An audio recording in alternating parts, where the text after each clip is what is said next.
N-am mai întâlnit. Am câțiva anișori buni, dar n-am mai întâlnit așa o botează caldă. Parcă e primăvară. În loc să fie iarnă. În loc să fie iarnă și zăpadă. Vă spun, n-am mai întâlnit. Eu am 70 de ani, dar așa ceva n-am văzut. E prea cald azi. Ar trebui să facem cruci de gheață.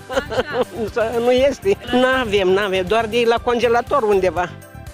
Cerul Bobotezei este anul acesta mai mult o adiere de vânt. Dacă în anul precedent temperatura maximă era de -2, chiar -3 grade Celsius, de această dată maxima termică este pozitivă, depășind chiar și 3 grade Celsius. Temperatura maximă ar trebui să fie cuprinsă între 2 și 4 grade maxima, iar minima -5 la -3 grade. Astăzi temperatura va fi 6-7 grade, iar temperatura minimă mâine dimineață în jur de 0 grade. Comparativ cu alți ani, temperaturile sunt mai ridicate. De Bobotează a fost ultima zi mai călduroasă, anunță meteorologii. Începând de sâmbătă se răcește simțitor și sunt așteptate precipitații sub formă de lapoviță, dar și ninsoare.